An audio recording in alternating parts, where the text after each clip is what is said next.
The phone rang just as I was putting away the last of the dinner dishes. Tuesday evening, November 19th, 7:43 p.m. to be exact. I remember the precise time because I'd been watching the clock, wondering if Sarah would call tonight like she usually did on Tuesdays. Sarah's name lit up my screen, and despite the loneliness that had been my constant companion for the past 2 years since Margaret died, I felt my heart lift. My daughter, my only child, the little girl who used to sit on my workbench in the garage, handing me screwdrivers and asking endless questions about how electricity worked. "Dad, how are you?" Her voice had that practiced cheerfulness I'd learned to recognize over the past 3 years since she married Derek Montgomery. The kind of cheerfulness that people use when they're about to deliver bad news, but want to soften the blow. I settled into Margaret's old reading chair, the burgundy leather recliner that still held the impression of her body after 23 years of evening reading sessions. The chair squeaked in that familiar way it always had, a sound that used to annoy me but now brought comfort in its consistency. "Just finished dinner, sweetheart. Leftover pot roast from Sunday. Your mother's recipe, though mine never tastes quite right without her touch." I paused, looking at the half-eaten meal on my TV tray. I think I used too much rosemary. Margaret always said I had a heavy hand with herbs. There was a pause on the other end. Not a comfortable pause, but the kind of silence that comes when someone is steeling themselves for something difficult. In the background, I could hear voices, Derek's low rumble, saying something I couldn't quite make out, and what sounded like his mother, Patricia's distinctive laugh. That brittle, upper-class laugh that always made me feel like I was the punchline of a joke I didn't understand. "Dad, I need to talk to you about Thanksgiving." My chest tightened. The pot roast suddenly sat heavy in my stomach.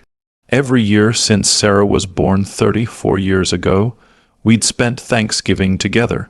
When she was little, she'd help Margaret make the stuffing, standing on a step stool in our kitchen, her small hands mixing bread cubes and celery while Margaret guided her with infinite patience. Even after Margaret's diagnosis, even through the chemotherapy and the radiation and the endless hospital visits, even after we lost her on that gray March morning 2 years ago, when the machines finally stopped their rhythmic beeping, and I held my wife's hand as she took her last breath. Even through all of that, Sarah and I had maintained our Thanksgiving tradition. It was sacred, unbreakable. Or so I'd thought. "Of course, sweetheart. What time should I arrive? I was thinking of bringing that pecan pie you love, the one with the bourbon glaze your mother perfected, and maybe I could help with the turkey. This year, I know Derek's mother is a wonderful cook, but I've been making turkeys for Dad." Her voice cut through my planning like a knife through warm butter. "Sharp final. You're not invited this year." The grandfather clock in my hallway, Margaret's 15th anniversary gift to me, the one she'd saved for secretly by cutting coupons and shopping sales for 6 months, ticked in the sudden silence. Each tick felt like a small explosion in my chest.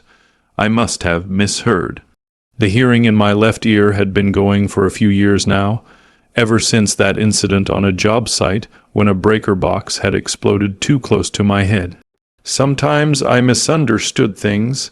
This had to be one of those times. "What do you mean, not invited? Sarah, it's Thanksgiving. It's our tradition. It's been our tradition since before you could walk." "I know, Dad, but things are different this year." Her voice had taken on that patient, slightly condescending tone that people use when explaining things to children or the elderly. "Derek's mother is hosting at her house in Cherry Creek, and she's very particular about her guest list. It's just going to be immediate family. I'm your father." My voice came out smaller than I intended, barely more than a whisper. I cleared my throat and tried again. "Sarah, I am immediate family. I'm as immediate as family gets." Another pause, more background noise. Derek's voice again, closer now, like he was standing right beside her. Then I heard the distinct click of a phone being put on speaker. Robert, Derek's voice filled my living room, confident and commanding in that way that wealthy people's voices always seem to be. Like they expected to be obeyed, simply because they'd spoken. You have to understand, Patricia, that's my mother. She has very specific ideas about how Thanksgiving should be. Very traditional, very refined. Refined? The word hung in the air like a slap. I looked around my living room at the life Margaret and I had built. The bookshelf I'd constructed from reclaimed wood, filled with her mystery novels and my technical manuals.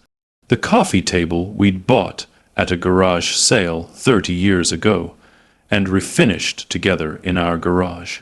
The photos covering every available surface, Sarah's first day of kindergarten, her high school graduation, her college acceptance letter, her wedding day. I'd spent 40 years as an electrician, started as an apprentice at 18, worked my way up to journeyman by 25, made master electrician by 32. I'd spent decades crawling through attics in 110-degree heat, freezing in basements during winter, getting shocked more times than I could count, all to provide for my family, to put Sarah through college without loans, to buy this house, to build a life. But I wasn't refined enough for Patricia Montgomery's Thanksgiving table. Before we continue, please subscribe to the channel and let us know where you're listening from in the comments. This story gets intense, and you won't believe what happens next. Let me back up and tell you about the life I'd built. About the man I'd been before that phone call changed everything. My name is Robert Harrison. I'm 68 years old, born and raised in Denver, Colorado.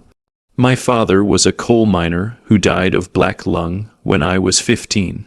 My mother cleaned houses for wealthy families on the east side of town, coming home every night with her hands cracked and bleeding from harsh chemicals and hard work.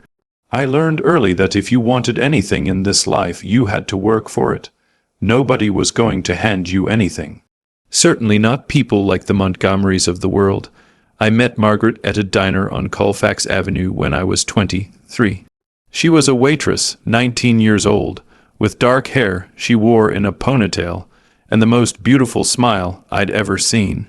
I came in every Wednesday for 2 months, ordering coffee and pie I didn't really want, just so I could watch her work and maybe make her laugh. Finally, on the 9th week, she poured my coffee and said, "You know, the pie's not that good. If you want to take me out, you could just ask." We were married 6 months later. Small ceremony at the courthouse, reception at her parents' house with pizza and beer. My entire wedding budget was $300, and most of that went to Margaret's dress, a simple white gown she found at a consignment shop and altered herself. We rented a one-bedroom apartment on the south side of town. It was small, the heat barely worked in winter, and we could hear our neighbors through the thin walls. But it was ours. Margaret worked at the diner while I completed my electrical apprenticeship. We ate a lot of rice and beans, drove cars that broke down more often than they ran, saved every penny we could in a coffee can we kept hidden in the back of the closet. Sarah was born when I was 26. Margaret had complications, preeclampsia, the doctors called it. She was in labor for 19 hours. I held her hand through every contraction, watched her face turn red with exertion, felt completely helpless as she screamed in pain. When Sarah finally emerged, tiny and red and wailing, the nurse placed her in my arms, and I understood for the first time what people meant when they talked about love at first sight. This tiny human, barely 6 pounds, had my entire heart in her miniature fists. "Promise me you'll give her everything we never had," Margaret whispered from her hospital bed, exhausted but radiant. "Promise me she'll never have to struggle the way we did." I promised. God help me, I promised. For the next 18 years I kept that promise. I worked double shifts, took overtime whenever I could get it. I climbed telephone poles in ice storms and rewired entire buildings in the middle of summer heat waves. My hands bore the scars of 1,000 small shocks, cuts from wire strippers, burns from soldering irons. But Sarah had everything: piano lessons, dance classes, a bedroom full of toys, clothes from actual stores, not thrift shops. She went to a good school in a good neighborhood, the one we moved to when she was 7, when I finally made master electrician, and the raise that came with it. Margaret and I bought this house when Sarah was 10. It wasn't much, a small two-story in a middle-class neighborhood. But it had good bones, and I could see the potential. More importantly, it was in the best school district in the county. We couldn't afford to buy it outright, even with the promotion. The mortgage was going to stretch us thin. But Margaret looked at the house, at the bay window in the living room where she could read, at the backyard where Sarah could play, at the kitchen with actual counter space, and she said, "This is it. This is our home." So I worked, and I worked, and I worked some more. I replaced the electrical system myself, upgrading every outlet and switch. I refinished the hardwood floors on my hands and knees, sanding and staining until they gleamed. I built custom cabinets in the kitchen because we couldn't afford to have them installed. I constructed a window seat in Sarah's room with storage underneath for her toys and books. Every evening after work, no matter how tired I was, I'd work on the house. Margaret would bring me coffee and sit with me, reading out loud from her mystery novels while I sanded or painted or hammered. Sarah would do her homework at my workbench in the garage, asking me to explain fractions or help her with science projects. Those were the best years of my life. Sarah graduated high school with honors. She got into the University of Colorado, her first choice. The tuition was steep, but I'd been saving since she was born. That coffee can from our first apartment had grown into a college fund that would cover most of her expenses. She majored in marketing, joined a sorority, made friends with girls whose parents owned vacation homes, and drove luxury cars. She started coming home less often. When she did visit, she seemed uncomfortable with our modest house, our second-hand furniture, my work-stained hands. "Dad, you don't have to wear those overalls when you pick me up from school," she said once, her voice gentle but unmistakably embarrassed. "Maybe just regular pants and a nice shirt." I should have seen the warning signs then.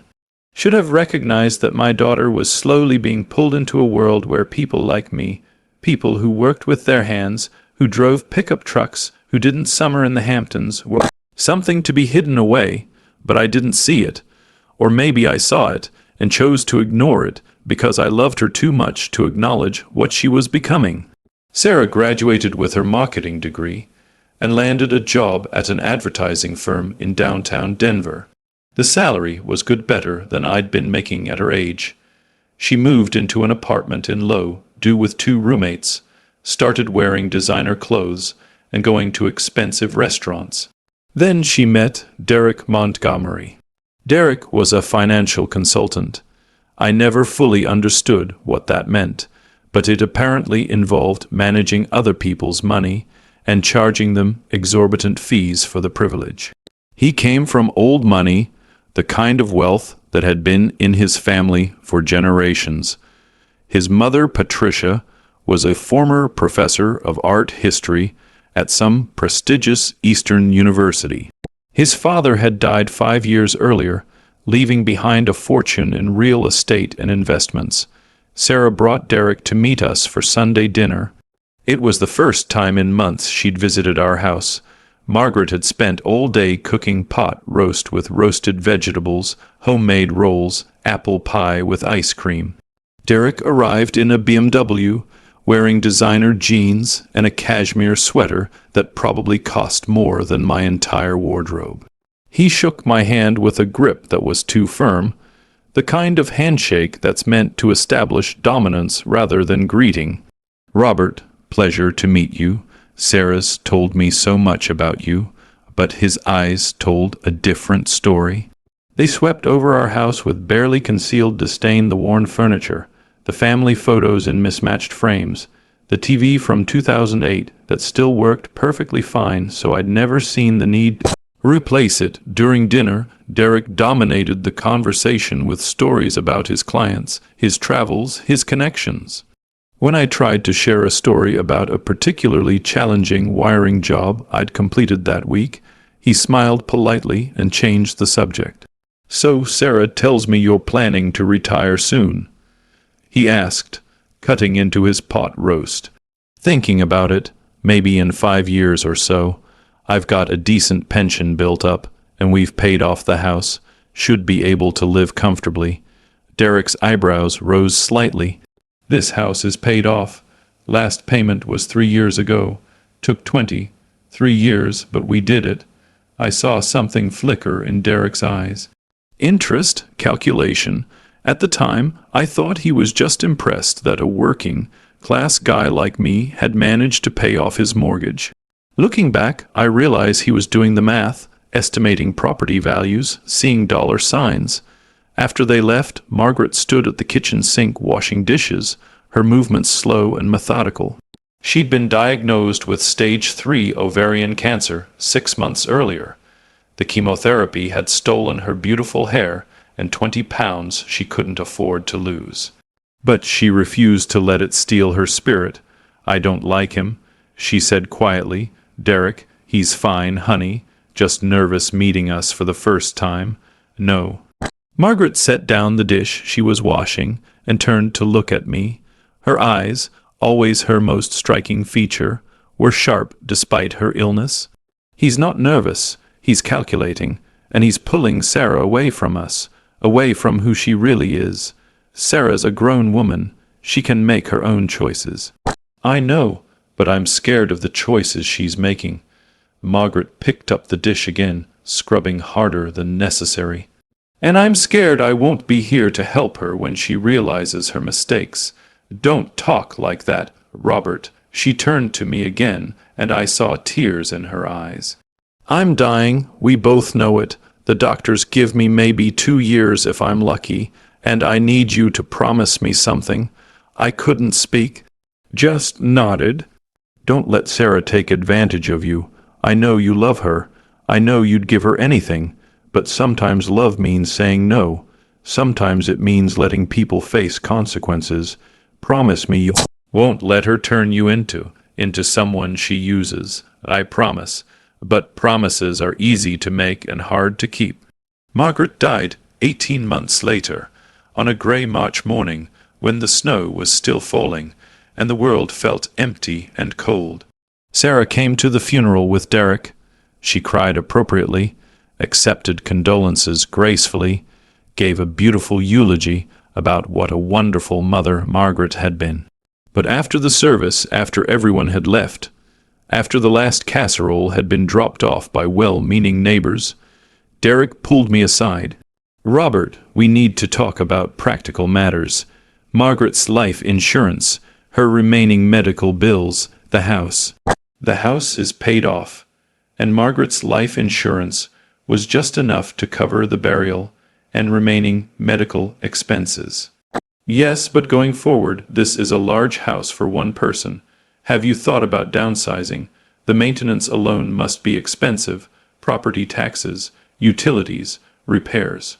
I looked at him standing in my living room, the room where Margaret and I had watched TV together every evening for 23 years, where we'd opened Christmas presents, where we danced to old records on our anniversaries when Sarah was too young to roll her eyes at our sentimentality. "This is my home, Derek. I'm not selling it." "I'm just saying it's something to consider. Sarah and I would be happy to help you explore options. Senior living facilities, perhaps, or a nice one. Bedroom apartment somewhere more manageable." "I'll keep that in mind, but I wouldn't. This house was Margaret's dream. Every square inch of it held her memory. I would die here, just like she had." For the next 2 years, Sarah and Derek visited occasionally. Holidays, mostly. Each visit felt more strained than the last. Derek would make comments about updating the decor, about how certain repairs needed attention, about how much work it must be to maintain such a large property at my age. Sarah started calling less frequently. Our weekly phone calls became bi-weekly, then monthly. When we did talk, she seemed distracted, her mind somewhere else. She'd cut me off mid-sentence to take calls from Derek or deal with work emergencies. I told myself this was normal. She was busy. She had a career, a husband, a life of her own. It was natural for children to pull away from their parents. But sometimes, late at night, when the house was too quiet and Margaret's absence was too loud, I'd wonder if my wife had been right. If Derek was slowly pulling Sarah away from me. If I was losing my daughter the same way I'd lost my wife. And then came that Tuesday in November, that phone call, that moment when everything I'd feared became reality. "I don't understand," I said, my voice barely above a whisper as Derek's word, refined, still echoed in my living room. "I've never done anything to offend your mother, Derek. I've been nothing but respectful every time we've met. It's not about offense, Robert." Derek's tone had that patronizing edge he used when explaining things to people he considered beneath him, like a teacher talking to a particularly slow student. "It's about fit. Patricia expects a certain level of conversation at her table, culture, sophistication. She's not really interested in stories about wiring houses or union strikes from the 80s. Through the phone speaker, I heard Sarah whisper urgently, "Derek, don't say it like that." But Derek was warming to his subject now, his voice growing more confident. "Look, no offense, but you and Patricia just don't operate in the same social sphere. She went to Vassar, spent a semester studying in Paris. Her friends are art collectors, symphony board members, university professors. She summers in the Hamptons, winters in Scottsdale." He paused, and I could almost hear the shrug in his voice. "Last Thanksgiving, when you came over, you spent 20 minutes talking about the Broncos game with my uncle. Patricia nearly died of boredom. And then at dinner, you used the wrong fork for your salad. She couldn't stop talking about it for weeks. The wrong fork." I looked down at my hands, scarred, calloused, permanently stained from 40 years of working with electricity and copper wire. These hands had built this house, had held my daughter when she was born, had gripped Margaret's hand as she died. But they'd used the wrong fork at Derek Montgomery's Thanksgiving dinner. "So I'm not educated enough for your mother's Thanksgiving," I said quietly. It wasn't a question. Sarah took the phone back, her voice strained with false brightness. "Dad, please don't make this harder than it has to be. It's just one holiday, one single day. We can do something the weekend after. Just you and me, okay? We'll go to that diner you like on Colfax. The one with the chicken fried steak you love, my treat. The weekend after, like Thanksgiving, was just another appointment that could be rescheduled for convenience. Like 43 years of tradition could be replaced with a make-up meal at a diner. Where will I spend Thanksgiving then?" The question came out before I could stop it, and I hated how small it made me sound, how pathetic, like a child being left behind. "Maybe you could volunteer at a soup kitchen," Sarah suggested brightly. "That's very meaningful work, or watch football. You love football, Dad? The Lions play at noon. It'll be relaxing. No pressure to dress up or watch your manners or worry about which fork to use." Watch your manners, as if I were some kind of embarrassing pet that might mess on the carpet or bark inappropriately. I thought about last Thanksgiving, about how Derek's mother Patricia had greeted me at the door with a smile that didn't reach her eyes, her hand limp in mine, like touching me might somehow contaminate her. About how she'd seated me at the far end of the table, next to Derek's elderly aunt who was half deaf and couldn't hear most of what I said anyway. about how Derek had dominated the conversation with stories about his clients and investments, and when I'd tried to share a story about helping a young couple wire their first home, about how excited they'd been to move in with their new baby, Patricia had actually yawned, and changed the subject to some gallery opening she'd attended. About how Sarah had barely spoken to me all evening, too busy laughing at Derek's jokes and agreeing with Patricia's opinions about modern art and the decline of classical education. I'd driven home that night feeling like I'd failed some test I didn't know I was taking. "I see," I said finally. And I did see.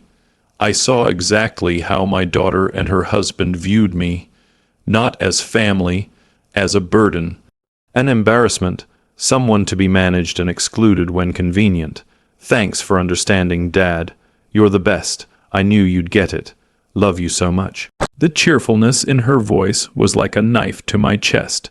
She actually thought I was agreeing to this, that I was okay with being discarded like an old appliance that no longer matched the new kitchen decor.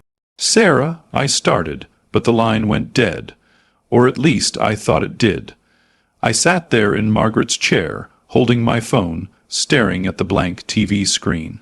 The pot roast congealed on my TV tray, suddenly inedible.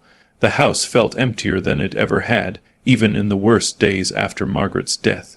At least when Margaret died, it had been beyond anyone's control. Cancer didn't discriminate. It didn't care about social class or sophistication or which fork you used. It just took. But this was a choice. My daughter was choosing to exclude me from the most important family holiday of the year because I wasn't refined enough. Because I embarrassed her in front of her fancy in-laws with my working-class stories and my wrong, accusing ways. I was about to set the phone down when I noticed something. The screen still showed Sarah's name. The timer was still counting. The call hadn't disconnected. I lifted the phone slowly to my ear, about to hang up properly, when I heard voices. Muffled, like they were in another room, but clear enough to understand. "Thank God that's done." Derek's voice heavy with relief.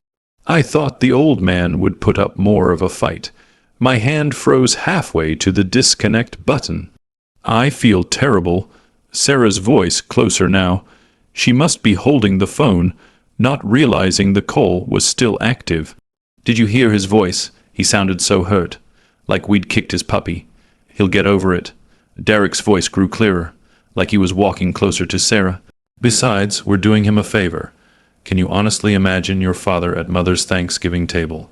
He'd probably show up in jeans and that hideous Denver Broncos sweatshirt, start talking about you. The good old days of electrical work and union benefits. Mother would have a stroke. I know, but still nothing." Derek's voice took on a harder edge. "Listen, babe, we've been carrying your father for too long. He's become a burden, and you know it." My hand tightened around the phone until my knuckles turned white. The leather of Margaret's chair suddenly felt cold beneath me. "What do you mean, carrying him?" Sarah asked, and I could hear genuine confusion in her voice. "Think about it. How many times have we had to cancel plans because your father called needing help with something? How many family dinners have we had to endure listening to him tell the same stories about your mother over and over? How many times has he tripped you about not visiting enough? He's lonely, Derek. Mom's only been gone 2 years. Of course he's struggling. He's 78 years old, 68, Sarah corrected quietly. Whatever, the point is, he's getting older, he's isolated, and he's clinging to you like a life raft. It's not healthy, for him or for us. So what are you suggesting?" Derek was quiet for a moment. When he spoke again, his voice was lower, more calculated. "The house, Sarah, your father's sitting on prime real estate, worth probably $2 million, maybe more.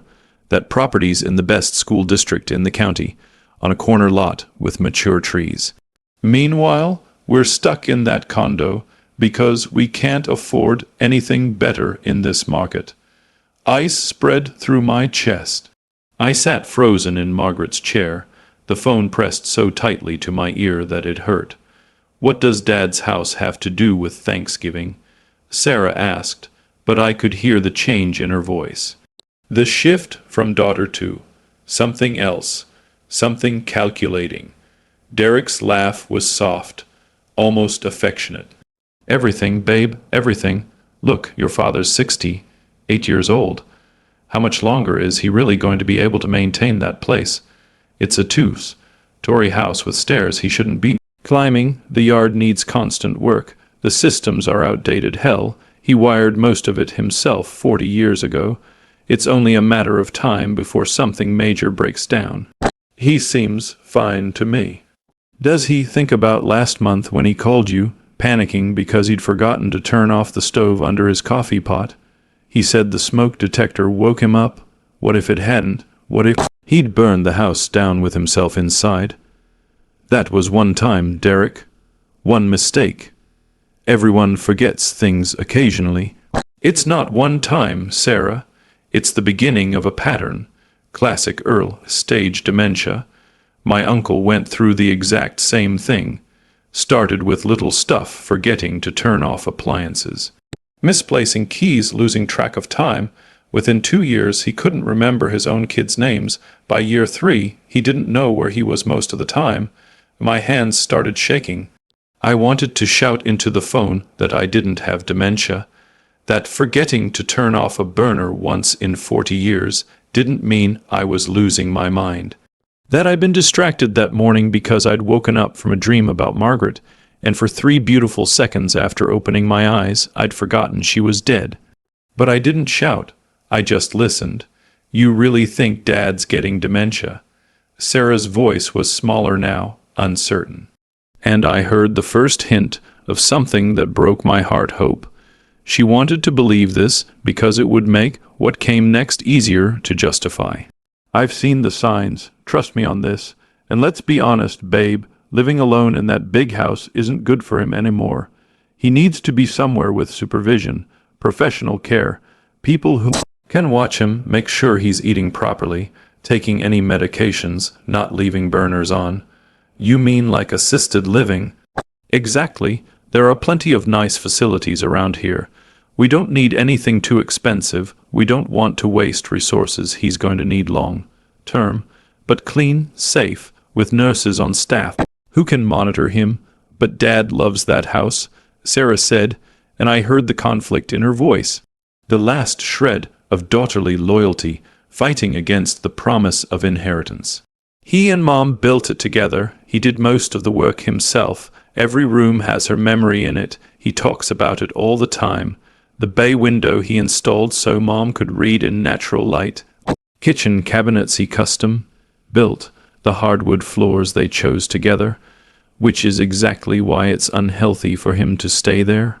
Derek's voice took on a sympathetic tone, like a therapist explaining a difficult truth to a patient.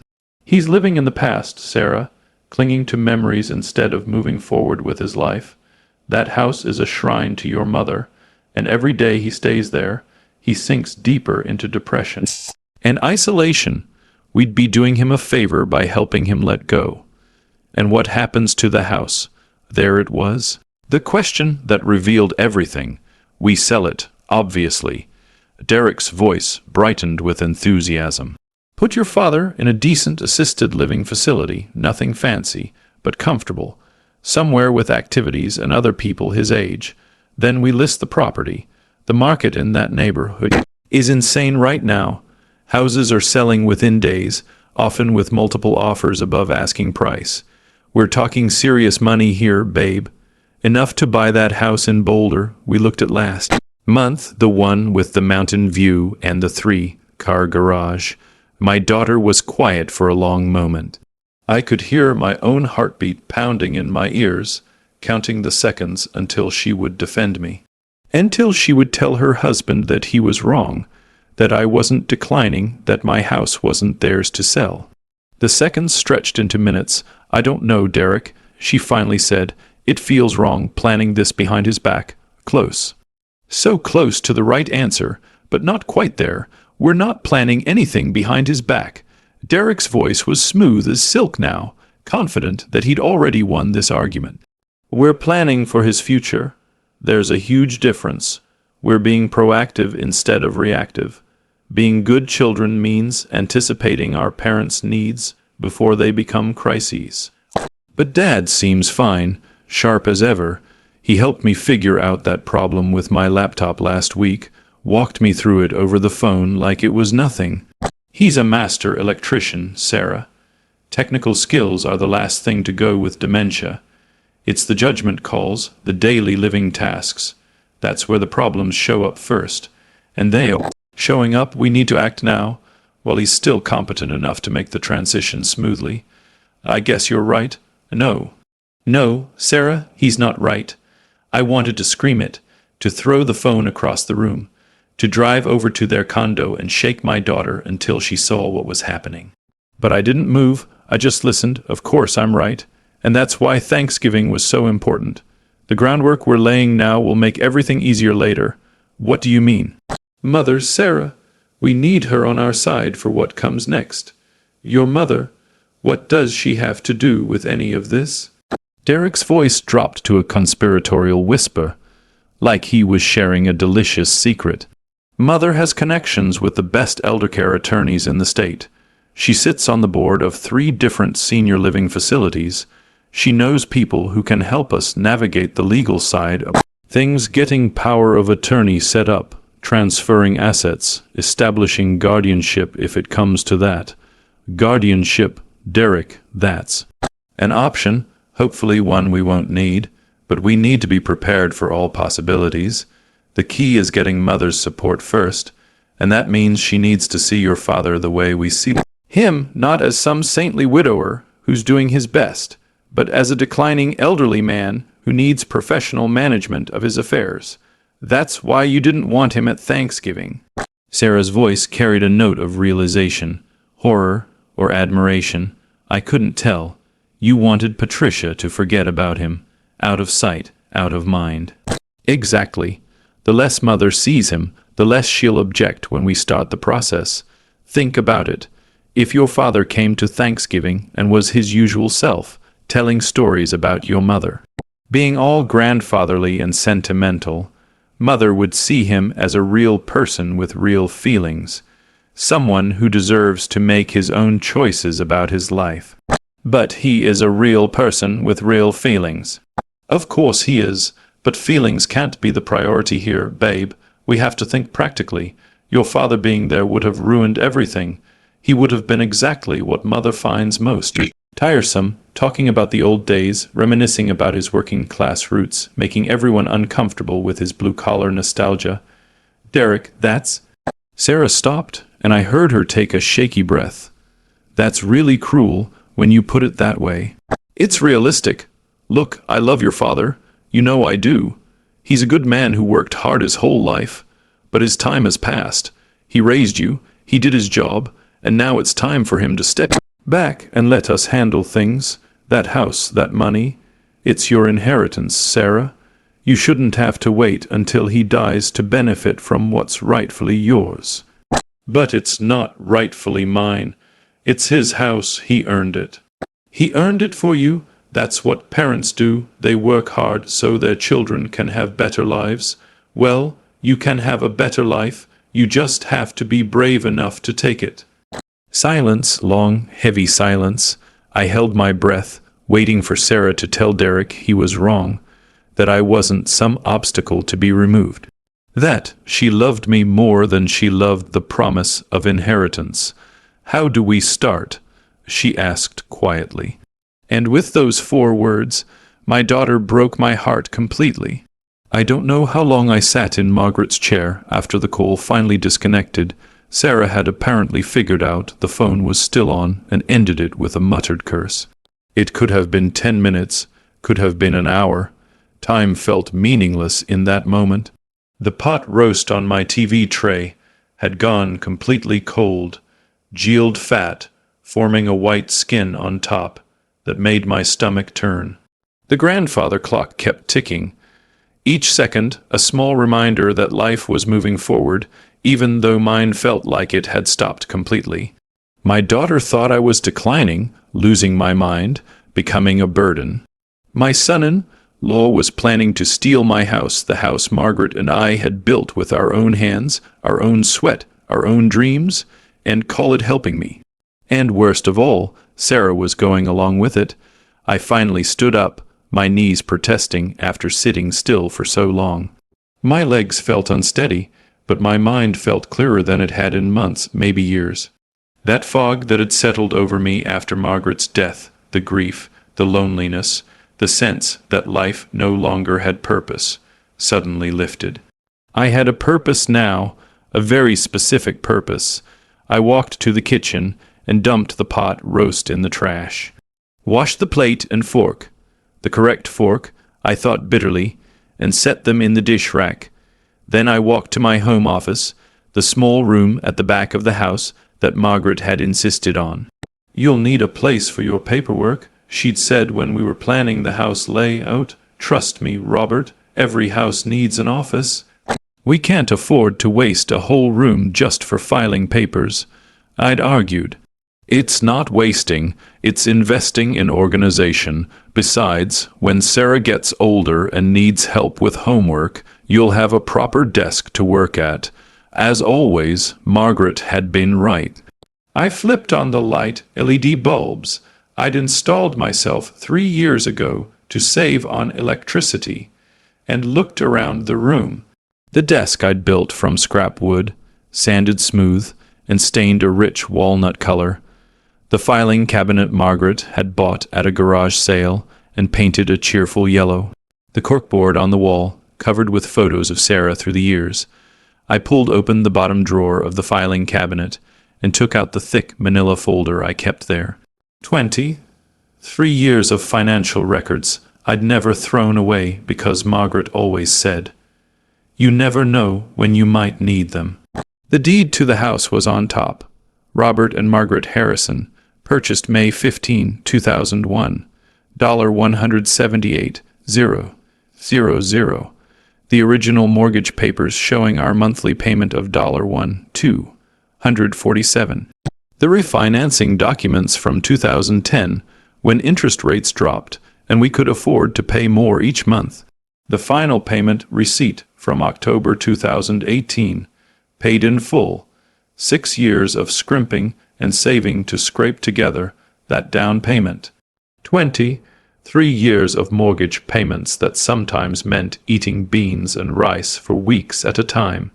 All those years of Margaret taking on extra shifts at the diner, of me working overtime and weekends, of both of us sacrificing so Sarah could have music lessons and nice school clothes and a college fund, and now Derek Montgomery thought he could just take it, thought he could convince my daughter that stealing from me was actually helping me.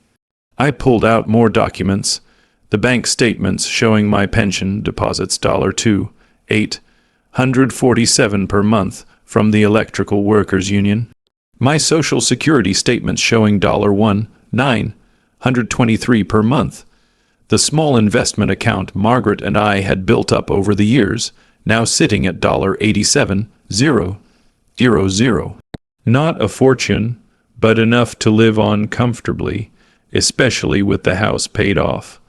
I was far from destitute, far from needing anyone's help. I turned on my laptop. Yes, Derek, I know how to use a computer. I built the damn things back in the 90s as a side business. I understand technology better than you probably ever will. I opened a web browser and started searching. Real estate attorneys Denver, how to sell house quickly, elder financial abuse Colorado, power of attorney laws. For the next 3 hours, I read. I learned, I made notes in the careful, methodical handwriting Margaret had always admired. I learned that what Derek was planning had a name, elder financial abuse. It was a crime, punishable by law, though hard to prosecute when the perpetrator was a family member acting with apparent good intentions. I learned that in Colorado, someone could only take control of my assets if I was declared legally incompetent by a court, or if I voluntarily signed over power of attorney. Derek would need doctor's reports, psychological evaluations, evidence of declining mental capacity. One forgotten coffee pot wasn't going to cut it. I learned that I could sell my house anytime I wanted, for any reason, without anyone's permission. It was my property, my decision, period. I learned that the Denver real estate market was indeed incredibly hot. Properties in my neighborhood, Oak Hill, a quiet middle-class area with good schools and mature trees, were selling for an average of $1 to $1, $4 million. My house, with its custom features and meticulous maintenance, would likely be on the higher end of that range. By midnight, I had a plan forming in my mind, not revenge exactly, more like preemptive self-defense. I picked up my phone and scrolled through my contacts until I found the number for Jim Peters, my union rep and friend for 30 years. We'd worked dozens of jobs together, shared countless lunches on job sites, attended each other's weddings. It was late, but Jim was a night owl. He answered on the third ring.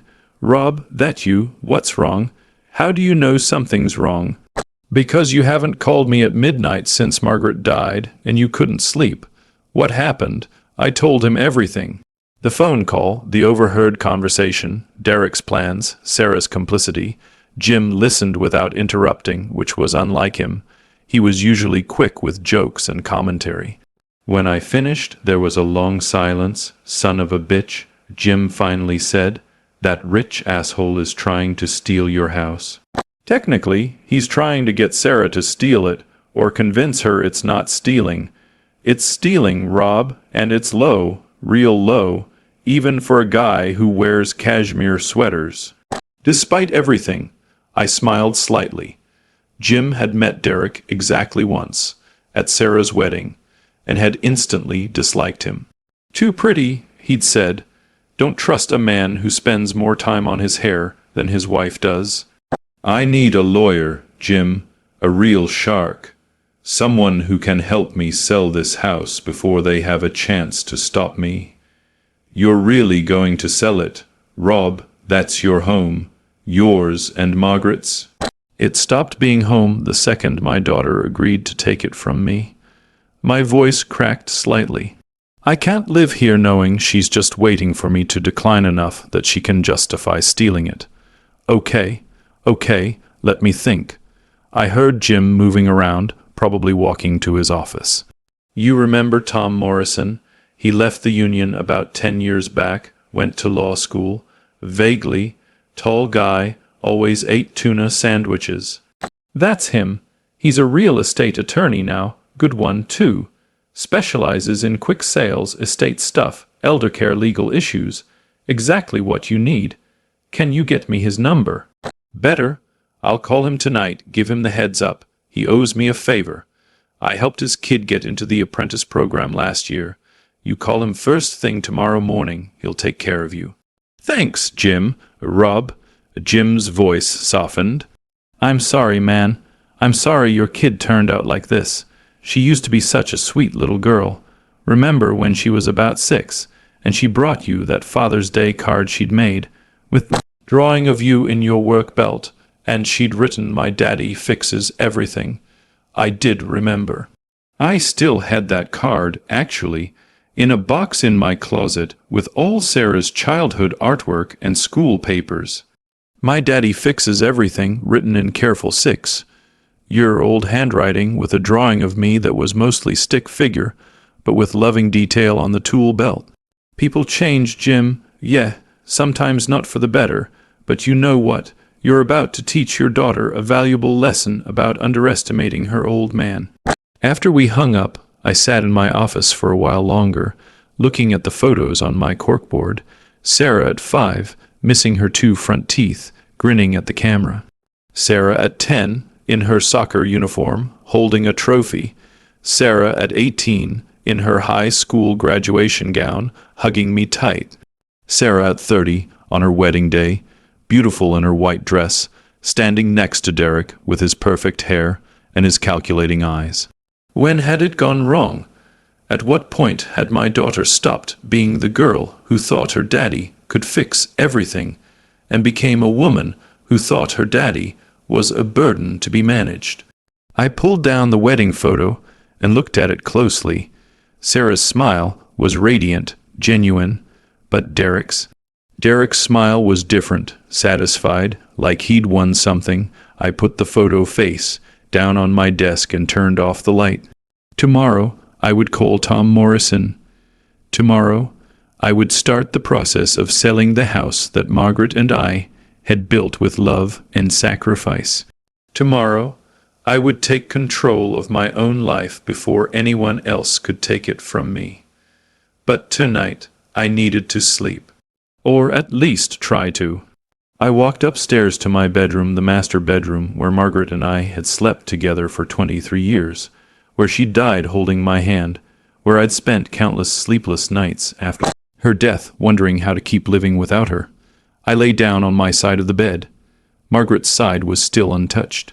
Her nightstand still held her reading glasses, her bookmark still marking page 247 of the mystery novel she'd been reading when she got too sick to continue.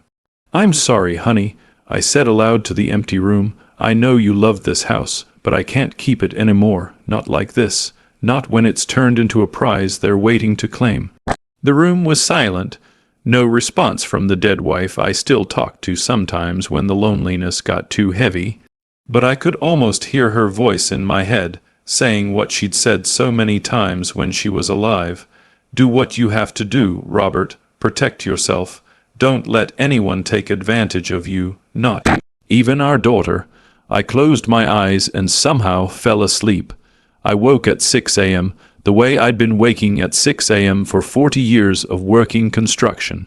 My body didn't care that I'd been retired for 3 years. It still operated on the old schedule.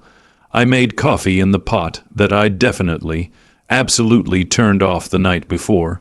No dementia, no declining mental capacity, just a man who'd been distracted one time by grief. While the coffee brewed, I did what I'd done every morning since Margaret died. I walked through the house, room by room, touching the things we'd built together. The banister I'd sanded and refinished, working by lamplight after my regular shifts, because we couldn't afford to hire someone. Margaret had chosen the stain color, chestnut brown, she'd said, warm but not too dark. The kitchen cabinets I'd custom built, measuring and remeasuring to get the dimensions perfect. Margaret had painted them herself, a soft cream color that she said made the kitchen feel bigger. The bay window in the living room, the one I'd installed specifically so Margaret could have her reading nook. I'd spent 6 months learning how to do it right, watching YouTube videos and reading instructional manuals, because I wanted it to be perfect for her. Each room held memories. Sarah's first steps, taken right here in the living room from the couch to Margaret's outstretched arms. Sarah's 8th birthday party in the backyard. 12 kids running around screaming while Margaret and I grilled hot dogs. Thanksgiving dinners at the dining room table I'd built from reclaimed barn wood, all of us laughing and full. This house was more than real estate. It was 23 years of life, of love, of family, and I was about to sell it to strangers because my own daughter saw it as nothing more than dollar signs. At 8 a.m., I called the number Jim had texted me late last night. "Tom Morrison, attorney at law." "Morrison and Associates, this is Tom." "Mr. Morrison, my name is Robert Harrison. Jim Peters gave me your number. He said he spoke with you last night about my situation." "Robert, yes, Jim called me around midnight, told me everything. I'm so sorry you're going through this. Elder financial abuse is unfortunately more common than most people realize." His voice was kind but professional. No pity, just empathy and competence. "Jim said you specialize in quick property sales." "Among other things, yes. I spent 10 years as an electrician before going to law school, so I understand working folks. I don't do the corporate big money stuff. I help regular people with real problems, and Robert, you definitely have a real problem. Can they actually take my house? Derek mentioned power of attorney, guardianship. Only if you let them, or if they can prove you're legally incompetent. And trust me, one forgotten burner isn't going to cut it. They'd need multiple psychological evaluations, doctor's testimony, evidence of a pattern of dangerous behavior. It's a high bar to clear. I felt some of the tension leave my shoulders. So I'm safe? For now, but Robert, I have to be honest with you, people like Derek are persistent.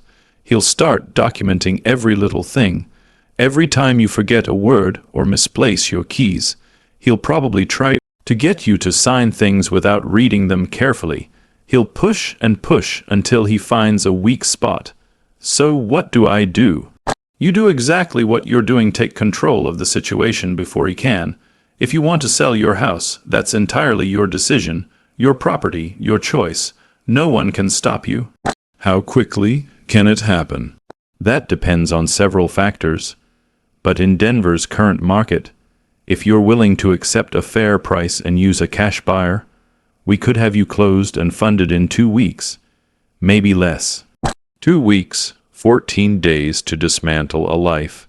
It felt simultaneously too fast and not fast enough. Let me ask you something, Robert. Tom's voice gentled. Are you absolutely sure this is what you want? Once you sell, you can't get the house back.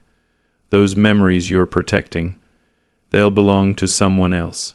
I thought about Margaret's reading nook, about the kitchen where she'd taught Sarah to make pie crust, about the bedroom where she'd died. The memories are mine, I said. They don't belong to the house, they belong to me, and I'd rather carry them with me than watch my daughter steal them from me. Okay then, can you meet me at my office this morning? Say 10 o'clock. We'll go over everything. Your options, timeline, expectations. I'll also explain how we can protect you legally if Derek tries anything. I'll be there. Tom's office was in a modest brick building on Colfax Avenue, the kind of place that catered to working people rather than wealthy clients. The waiting room had comfortable but worn furniture, outdated magazines, and a coffee maker that looked like it had been there since the 90s. I liked it. Immediately, Tom Morrison was in his early 40s, with the solid build of someone who'd spent years doing physical labor. His handshake was firm, his hands calloused like mine. Ex-electrician, I remembered. He understood my world. Robert, good to meet you in person. Coffee, please. We settled into his office, which was lined with law books and family photos. A wife, 2 teenage daughters, all of them wearing Colorado Rockies jerseys in one picture. Okay, let's talk about your situation. Tom pulled out a legal pad and began making notes. You own your house outright, no mortgage, no liens. You're 68 years old, fully competent, not under anyone's guardianship or power of attorney. Is that all correct? Yes. And your daughter and son-in-law are planning to have you declared incompetent so they can sell your house and put you in assisted living. That's what I heard them planning. Did you record the conversation? No, I didn't even know I was listening until it was too late. Tom nodded. That's fine, you don't need it, but from now on, I want you to document everything. Every interaction with Derek or Sarah, every phone call, every text message, every visit. Write down dates, times, what was said. If they try to get you to sign anything, don't. Call me first. He slid a business card across the desk. This is my cell phone. You can call me anytime, day or night. I mean that. If Derek shows up at your door with papers, you call me before you even let him in the house. I took the card and put it carefully in my wallet, next to my union card and the photo of Margaret I'd carried for 46 years. Now, let's talk about selling the house. Tom pulled up something on his computer. I've been looking at recent comparable sales in your neighborhood. Oak Hill is a very desirable area. Good schools, established trees, low crime. Properties similar to yours have been selling between $1 and $4 million. Derek estimated $2 million. He wasn't wrong. In fact, given that your house has been maintained and has custom features, I think we could get $1.25 to $3 million, maybe more if we list traditionally and wait for right buyer. I don't want to wait. I want it done before Thanksgiving. Tom looked at the calendar. Today's November 20th. Thanksgiving is the 28th. That's 8 days, Robert. Can it be done? It can be done, but you'll have to accept a lower price. Cash buyers who can close that fast will want a deal. You're probably looking at $1 to $15 million instead of $3. I did the mental math, even at $1 million after fees and closing costs, I'd walk away with over $1 million. More money than I'd ever dreamed of having. Let's do it. Tom studied me for a long moment. Robert, I need to ask you one more time. Are you absolutely certain this is your home? 23 years of memories. Once it's sold, it's gone forever. I'm certain. And you have a plan for where you'll live? I hadn't thought that far ahead. I'll figure something out. Apartment, maybe. Something simple. Okay, then let's get started. Tom picked up his phone and dialed. Hey, Marcus, Tom Morrison. I have a property for you. Owner needs a fast close like, impossibly fast. Week, maybe 10 days. Yeah, I know, but hear me out. Oak Hill neighborhood 400 square feet, custom features, immaculate condition, owner, maintained for 23 years by a master electrician. I can send photos this afternoon. He's motivated, very motivated. Price is $15 million. Yeah, I know that's low for the area. That's why I called you first. He listened for a minute, nodded, smiled. Great, I'll send over everything this afternoon. Your people can do the inspection tomorrow. Perfect. Talk soon. He hung up and looked at me with satisfaction.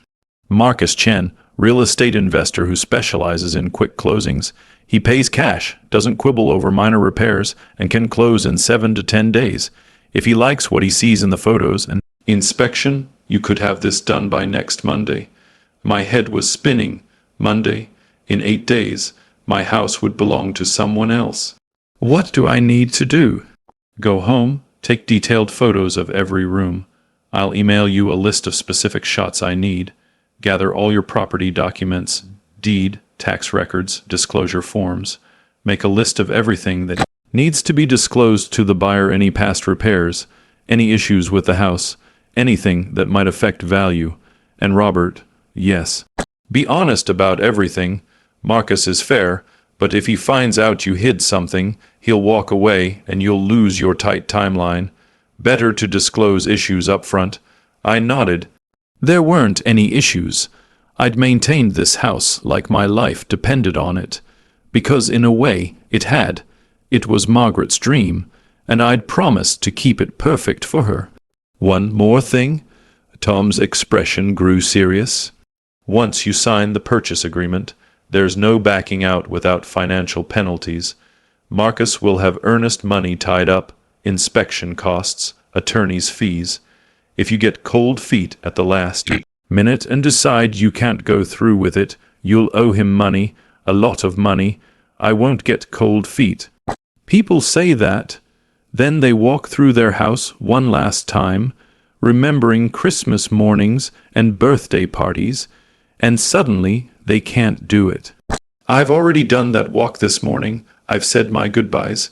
The house is just wood and nails and wiring now. The memories are mine, and I'm taking them with me. Tom nodded slowly. Okay then. Get me those photos by this evening. I'll have a purchase agreement ready for your review by tomorrow morning. If everything goes smoothly, you could close by November 27th, the day before Thanksgiving. Fitting, don't you think? I drove home in a daze, 8 days. In 8 days, I would no longer own the house that Margaret and I had built together. In 8 days, Derek and Sarah would discover that the inheritance they'd been planning to steal was gone. The thought should have brought satisfaction. Instead, I felt hollow. I spent the afternoon photographing every room, every custom feature, every detail that made this house unique.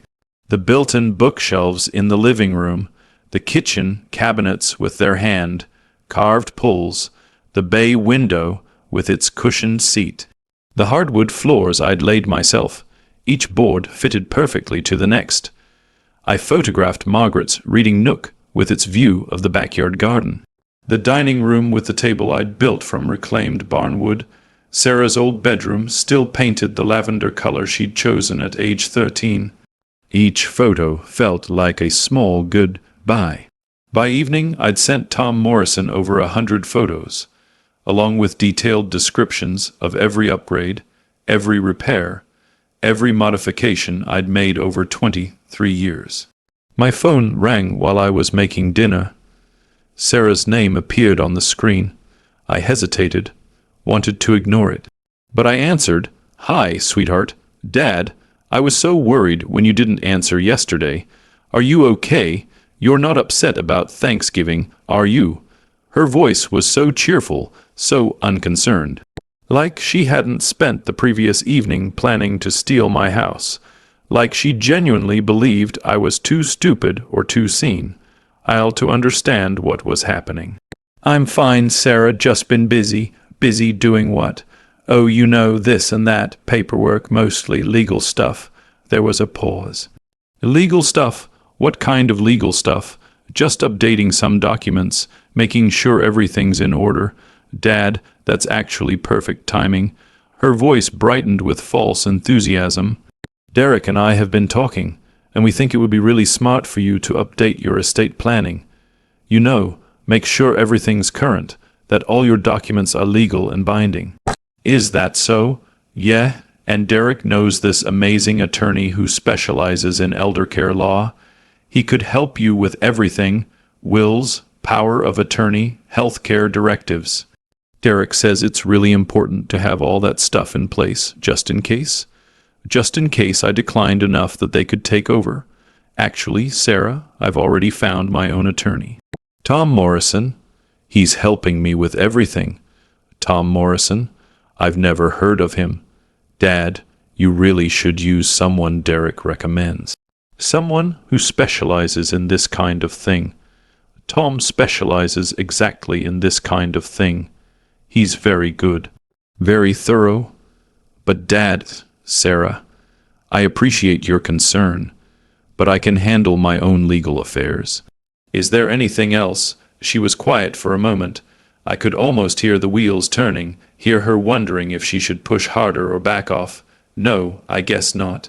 I wanted to make sure you're okay with the Thanksgiving thing. You're not mad, are you?" "Mad? No, sweetheart, I'm not mad.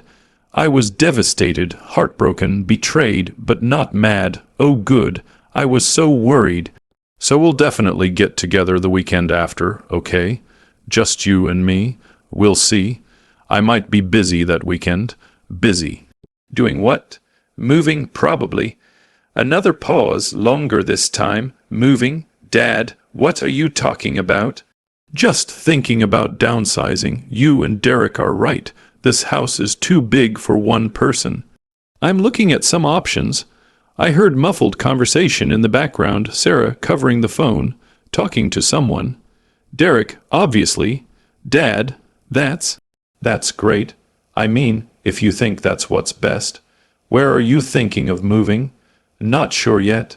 Still exploring options. Lots of options." "Well, don't make any hasty decisions, okay?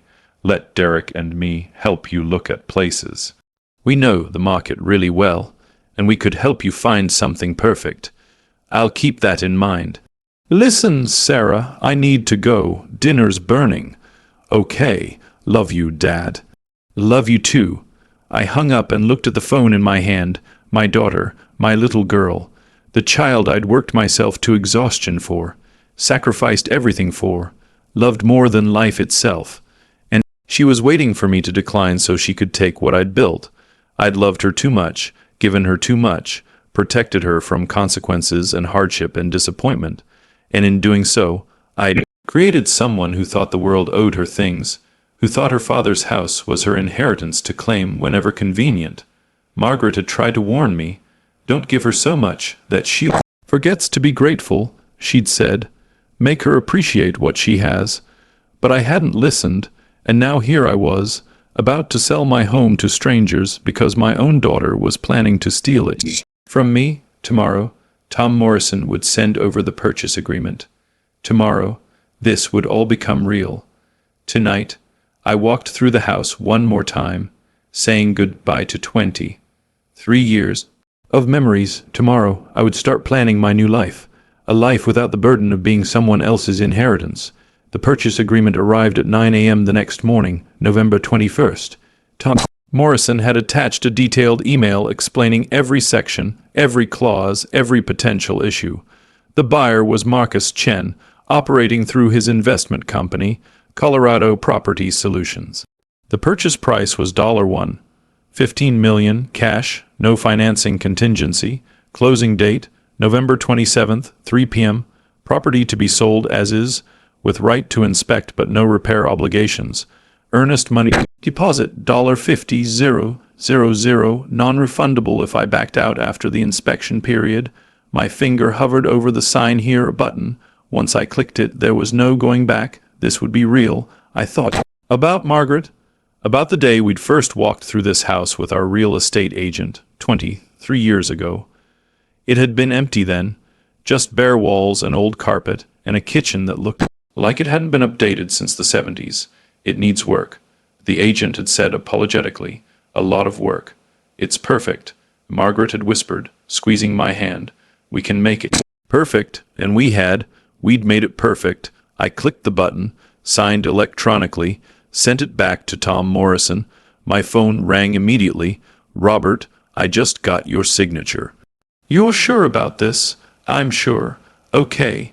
Marcus's team will do their inspection tomorrow morning at 10 a.m. They'll check the electrical system, plumbing, roof, foundation, all the major systems. Since you're an electrician, I'm not worried about the electrical. But is there anything else I should know about? Any past problems? Any quick fixes that might not hold up to scrutiny? I thought about it carefully. The water heater is original to the house, so it's 23 years old. Still works fine, but an inspector might flag it as near end of life. There's a small crack in the foundation in the southwest corner of the basement. Happened about 5 years ago. I monitored it, and it hasn't expanded, but an inspector will see it. The roof is 12 years old, so it's got another 8 to 10 years, but again, they might note the age. Anything you've done that wasn't permitted. I winced. The bay window. I installed it myself about 15 years ago. Did the work properly up to code, but I didn't pull a permit because I trailed off, because permits are expensive and you knew what you were doing. Tom finished. Okay. I'll disclose it. Marcus is reasonable. As long as the work is solid, he won't care about a 15-year-old unpermitted window. Anything else? No. Everything else is by the book. All the electrical upgrades were permitted and inspected. The kitchen remodel was permitted. The bathroom updates were permitted. Just the window. You're probably the most honest seller I've worked with in 10 years. Most people try to hide everything and hope the inspector doesn't notice. I want a clean sale. I don't want any reason for this to fall through. It won't. I'll call you after the inspection tomorrow. Try to relax today, Robert. This is happening, but I couldn't relax. I spent the day cleaning obsessively, even though Marcus Chen would be buying as is, and probably didn't care if there was dust on the baseboards. Old habits from Margaret's time, when she'd always insisted the house be spotless for any visitors. My phone rang again around 2 p.m. Jim Peters. Rob, I just heard from Tom Morrison. You're really doing this? I'm really doing this. How are you feeling? Numb, mostly. Have you told Sarah? And not directly, but she knows something's up. She called yesterday asking questions. I told her I was thinking about moving. What did she say? She offered to help me find a place. Probably somewhere cheap and small where I'd be out of the way when they start enjoying my inheritance. Jim swore colorfully, that little, "Sorry, Rob, I know she's your daughter, but what she's doing is unconscionable. She thinks she's helping me, or at least, Derek has convinced her that she's helping me. He's very persuasive. He's a manipulative bastard is what he is." We sat in silence for a moment, the phone line crackling slightly. "Jim, am I doing the right thing?" "That's not a question I can answer, buddy. Only you know what's right for you." I keep thinking about Margaret. About how disappointed she'd be that it came to this. She loved this house so much. She loved you more. And she'd want you to protect yourself. Remember what she said right before she died, about not letting people take advantage of you. I did remember. It was one of the last coherent conversations we'd had, in her hospice room with the machines beeping and the nurses checking in every few hours. "Promise me you'll take care of yourself," she'd whispered, her hand weak in mine. "Don't let anyone walk all over you, not even Sarah. Especially not Sarah." Why especially not Sarah? Because I've seen how she looks at this house since she married Derek. Like it's already hers, like she's just waiting for us to get out of the way. Honey, that's not fair. It's true. I wish it wasn't, but it's true. She's changed, Robert. Or maybe she's always been this way, and we didn't want to see it. Either way, you need to protect yourself. Promise me. I'd promised, and now I was keeping that promise. The inspection happened the next morning. Marcus Chen arrived with his team, a general contractor, an electrician, a plumber, and a structural engineer. Professional, courteous, thorough. Marcus himself was in his mid-40s, Chinese-American, dressed in jeans and a polo shirt with his company logo. He shook my hand firmly. "Mr. Harrison, thank you for your time. Tom Morrison has told me a lot about you. I understand you're an electrician." "Retired master electrician, yes. Then I'm sure your electrical system is in excellent shape?" "My electrician is really just here as a formality. They spent 3 hours going through every inch of the house. I stayed out of their way, sitting in the backyard where Margaret had planted roses and lavender, watching the November clouds move across the sky. Finally, Marcus came outside to find me. "Mr. Harrison, I've seen everything I need to see. This house is in exceptional condition. Best I've seen in years from a private seller. There are some issues," I said. "The water heater is old but functional. I'll replace it before I rent or resell, but that's my expense, not yours. The foundation crack has been stable for years and isn't a concern. The unpermitted bay window is actually beautiful work. Tom said you did it yourself." "I did. It's better than most permitted work I see." "You're a craftsman, Mr. Harrison. This whole house shows it." I felt an odd mix of pride and sadness. Pride that my work was being recognized, sadness that I was selling it. "So you're moving forward with the purchase?" "Absolutely. No inspection objections, no requests for repairs. We'll close on the 27th as planned." He paused. "Tom mentioned your timeline is important to you." "Personal reasons? Yes. I won't pry, but I want you to know. I'm buying this house because it's a solid investment in a good neighborhood. But I'm also buying it because I can tell it's been loved. Houses that have been loved are special. They have good energy." He pulled a business card from his pocket. "I'm planning to rent it to a family. If you ever want to know who's living here, taking care of the place you built, give me a call. I'll tell you." The inspection was over, the team had left, and the house was quiet again. I walked through the rooms slowly, touching the walls, the banister, the countertops. The familiar textures that had been part of my life for over 2 decades, the smell of old wood, the faint scent of lavender from Margaret's garden drifting through the windows, even the echo of our laughter from years past, all seemed to linger in the air. I called Tom Morrison. "Tom, it went well. I said. No objections. Marcus is moving forward. Good, he said. Everything's in place for the 27th. I'll prepare the final closing documents. You'll get a wire for the proceeds shortly after. I felt a strange mixture of relief and emptiness. Relief that it was finally happening. Emptiness because it meant closing a chapter I'd lived in and loved for so long. I spent the rest of the day walking through the house, room by room, saying goodbye silently. In the kitchen, I opened the cupboard where Margaret had kept her favorite tea. In the living room, I ran my hand along the fireplace mantel, remembering the nights we'd sat there, reading, laughing, dreaming. By evening, I sat in the garden, watching the sun set over the backyard. Margaret had planted with so much care. The roses were fading into autumn, but their scent was still there.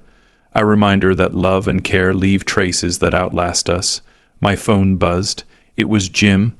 Everything okay? He asked. I think so. I admitted. It's final. We're moving forward. Good. You did what you had to do. Margaret would be proud. Yeah, I whispered, my voice breaking slightly. I hope she'd be proud. I looked around the house one last time. It wasn't just bricks and wood. It was decades of life. Of love, of memories, but it was also time. Time to let someone else care for it, to let it leave another chapter. And if Marcus Chen truly appreciated the love built into these walls, then maybe it would be in good hands. I locked the front door, feeling the weight of every goodbye in the click of the latch. My hand lingered on the knob, and for a moment I imagined Margaret standing beside me, smiling gently, whispering, "You did the right thing, Robert. You always do." And with that, I turned, walked to my car, and drove away, carrying memories that no sale could ever take from me. The morning of November 27th dawned crisp and clear.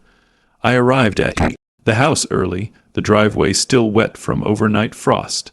The air had that sharp, clean edge that always reminded me of Margaret's favorite season, autumn, when the leaves turned and the house smelled like wood smoke and fallen leaves. I walked through the front door slowly, touching the walls, the banister, the kitchen counter. Everything felt alive with memories. Margaret's laughter from the kitchen, her whispered advice about the garden, the way she'd frown and then smile at my stubborn electrical fixes, it all came rushing back. I stopped in the living room, my hand on the bay window I had installed myself, 15 years old and still flawless. I imagined her sitting there, reading, knitting, watching the sunlight shift across the floorboards. I left a small envelope on the mantel, a note for whoever would live here next. I didn't write my name, just a message. Take care of this home as you would a loved one. It remembers those who cared. At 2:50 p.m., Marcus arrived, smiling as always. He shook my hand firmly. "Mr. Harrison, everything's ready. Are you sure you're okay?" I nodded, forcing a smile. "I'll be fine. It's just a house full of memories." He handed me the closing documents. I signed, my pen feeling heavier than usual. Then the keys.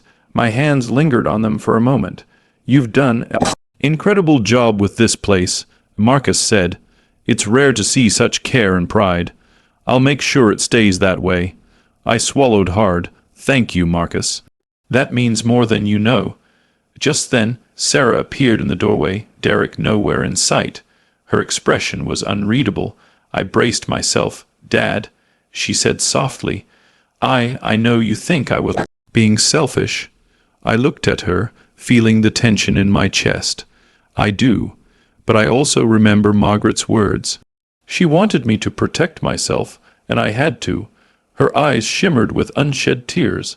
"I guessed I didn't realize how much this house meant to you. I thought I was helping, but you thought you were helping yourself." I finished gently. "It's okay. I forgive you, but this house, these memories, they're mine. And I need to move forward on my own terms." She nodded, understanding finally dawning. "I'm sorry, Dad." I gave her a small, reassuring smile. "I know you are. And I'll be okay." After she left, I took one last walk through the house. The smell of aged wood, the faint scent of Margaret's lavender, the warmth of sunlight through the bay window. It all seemed to whisper a farewell. I stepped outside, locking the door behind me, the keys heavy in my pocket, but also strangely light, like a weight lifted. I paused in the driveway, looking at the house bathed in afternoon light. It had been more than walls and floors. It had been love, work, laughter, life, and now it would continue in new hands, carrying some of that care forward. As I drove away, I felt a mixture of grief and peace. Margaret would have been proud, and I knew I had kept my promise. I had taken care of myself, honored the past, and was ready to embrace the future. The house faded behind me, but the memories, the love, and the lessons remained. And for the first time in a long time, I felt ready to move on.